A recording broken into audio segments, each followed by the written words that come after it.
अब एक और बड़ी खबर का हम रुख कर रहे हैं, जहां दक्षिण भारत के हीरो मोहन बाबू ने विलन वाला काम किया और मोहन बाबू ने वो किया जिससे उनकी आज पूरे देश में निंदा हो रही है। TV9 के रिपोर्टर रंजीत मोहन बाबू से एक सवाल पूछ रहे थे, लेकिन उस सवाल के जवाब में मोहन बाबू का हिंसक चेहरा सामने आ गया। उन्होंने TV9 रिपोर्टर पर हमला किया। जो माइक सवाल पूछने के लिए आगे बढ़ाया गया, उसी माइक से रिपोर्टर को मार दिया। इस हमले में TV9 रिपोर्टर बुरी तरीके से घायल हुए हैं, उन्हें हॉस्पिटल में एडमिट कराना पड़ा। एक्टर मोहन बाबू के खिलाफ अब केस दर्ज हो चुका है। मामले पर एक्शन को लेते हुए यह खबर जानिए, जहां TV9 रिपोर्टर पर हमले के मामले में FIR दर्ज हुई है और BNS की धारा 118 के तहत केस दर्ज किया गया है। गंभीर चोट पहुंचाने पर FIR दर्ज की गई है। मोहन बाबू की बर्बरता के खिलाफ देश में जिस तरीके से गुस्सा सामने आ रहा है, आपको बता दें हैदराबाद में भी पत्रकार अब मोहन बाबू के खिलाफ एक्शन की बात कर रहे हैं, क्योंकि TV9 रिपोर्टर पर जिस तरीके से इस हमले को अंजाम दिया गया, जिस तरीके से अपना गुस्सा उन्होंने जाहिर किया, मौके पर मौजूद पुलिस देखिए तस्वीरों में भी साफ नजर आ रही है। अब दो तस्वीरें आपके सामने होंगी और ये तस्वीरें एक साथ इसलिए क्योंकि समझिए कि आखिर उस वक्त हुआ क्या था। TV9 रिपोर्टर रंजीत ने सवाल किया।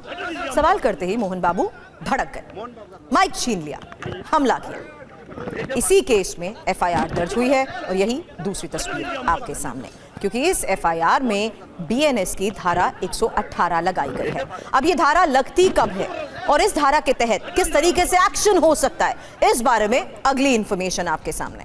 मोहन बाबू पर भारतीय न्याय संहिता यानी BNS की धारा 118 के तहत 3 केसेस दर्ज हुए हैं और धारा 118 के प्रावधान क्या हैं, पहले ये जान लीजिए। अब खतरनाक हथियार या किसी साधन से गंभीर चोट पहुंचाना।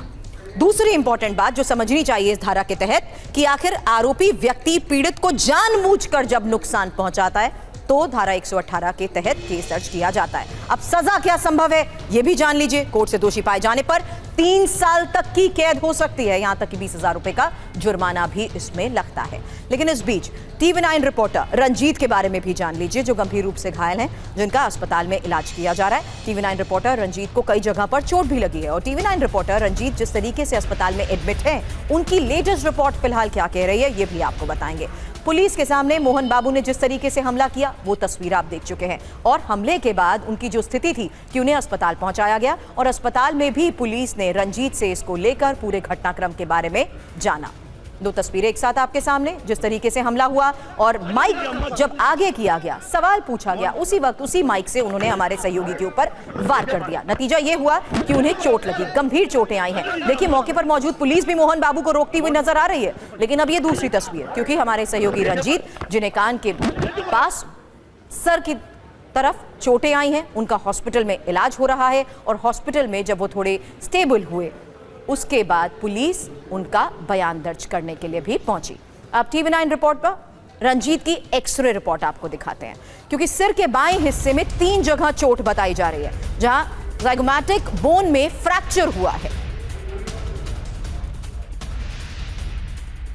अब ये वो एक्सरे रिपोर्ट है जब इलाज के लिए हमारे सहयोगी रंजीत को हॉस्पिटलाइज किया गया और इमीडिएटली जब उन्हें एग्जामिन किया गया, क्योंकि उनको कान के पीछे दर्द हो रहा था, सर के लेफ्ट हैंड साइड में ज्यादा दर्द महसूस हो रहा था, उनका एक्सरे किया गया और ये वो एक्सरे रिपोर्ट है जिससे डॉक्टर्स ये बता रहे हैं कि सिर के बाएं हिस्से में 3 जगह पर रंजीत को चोट आई है।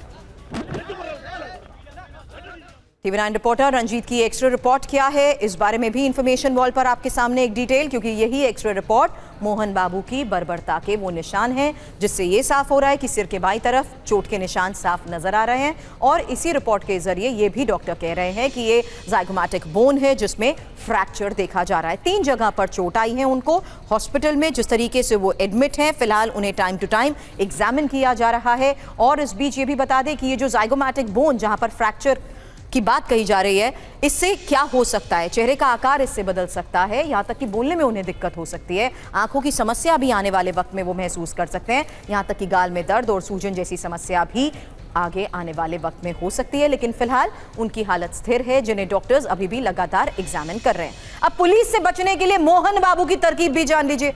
मोहन बाबू भी हॉस्पिटल में एडमिट हो गए सुबह 10:30 बजे का वक्त, जब उन्हें पुलिस के सामने पेश होना था, लेकिन तभी हाई बीपी का बहाना बनाकर वो अस्पताल में भर्ती हो गए।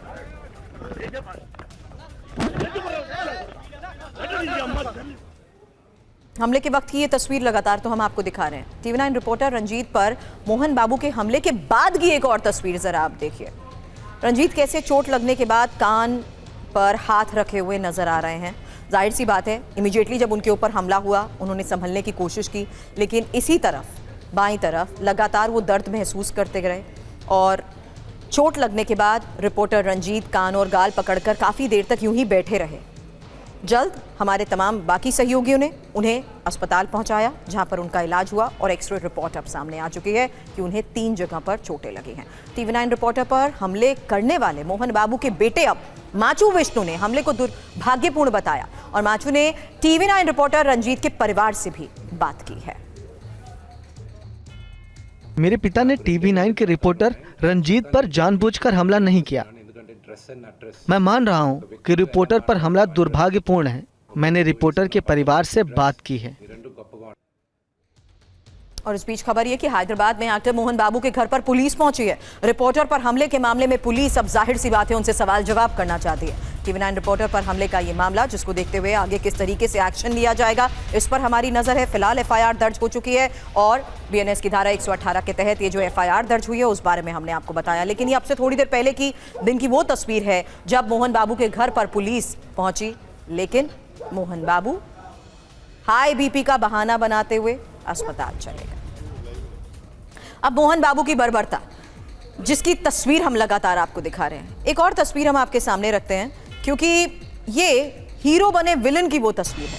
बेटे मनोज के साथ प्रॉपर्टी विवाद, उनका बेटे के खिलाफ केस भी चल रहा है। विवाद कवर करने के लिए जब मीडिया रिपोर्टर्स वहां पर पहुंचे तो मोहन बाबू से सवाल पूछा गया और सवाल पर मोहन बाबू को इतना गुस्सा आ गया, इतने नाराज हो गए कि हमारे सहयोगी पर ही हमला कर दिया। माइक से रिपोर्टर पर हमले की तस्वीर तो आप लगातार देख ही रहे हैं। माइक से रिपोर्टर के सिर पर मारा, हमले में रिपोर्टर घायल हुए हैं, उनको एक्सरे स्कैन किया गया। हमले में सिर पर गंभीर चोट की बात भी कही जा रही है। लेकिन इस बीच अब टीवी 9 के बड़े सवाल, हीरो हैं तो किसी पर भी हमला कर देंगे, रसूखदार हैं, हमले का अधिकार मिल गया क्या? सवाल पूछने पर मीडिया पर हमला करेंगे। मोहन बाबू मीडिया से माफी कब मांगेंगे? पुलिस ने कोई ठोस कार्रवाई क्यों नहीं की है? हालांकि मोहन बाबू के गुंडों पर एक्शन होगा कब, इस पर हमारी नजर जरूर है, क्योंकि अब जब पुलिस इन्वेस्टिगेशन के लिए उनके घर पर पहुंची तो वो घर पर नहीं थे।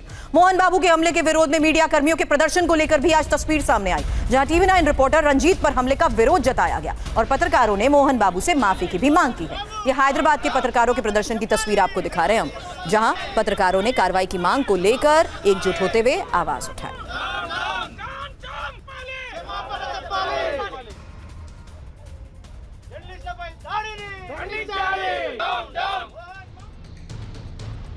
तो मीडिया पर मोहन बाबू के हमले से जुड़ी अब आपको हम 3 तस्वीरें एक साथ दिखाएंगे। एफआईआर दर्ज होने के बाद मोहन बाबू पुलिस से बचने के लिए बीपी का बहाना बनाकर हॉस्पिटल में भर्ती हो गए हैं। जांच पड़ताल के लिए हैदराबाद में पुलिस उनके घर पर पहुंची है, उसकी तस्वीर भी आपके सामने है, लेकिन वो वहां पर नहीं मिले। और हैदराबाद में मीडिया कर्मी जिस तरीके से मोहन बाबू से माफी की मांग कर रहे हैं, उनके खिलाफ सख्त कार्रवाई की मांग करते हुए प्रदर्शन कर रहे हैं, वही तस्वीर आपके सामने। आपको कुछ और तस्वीरों के जरिए हम दिखाते हैं कि कैसे तेलुगु फिल्म जगत में हीरो अचानक एक सवाल पर विलन बन गए। अब ये 2 तस्वीरें भी आपके सामने हैं, उनके फिल्म के वो पोस्टर जिसमें वो हीरो बने नजर आए, लेकिन असल जिंदगी में कैसे यही हीरो विलन बन गए, उसकी तस्वीर आपके सामने।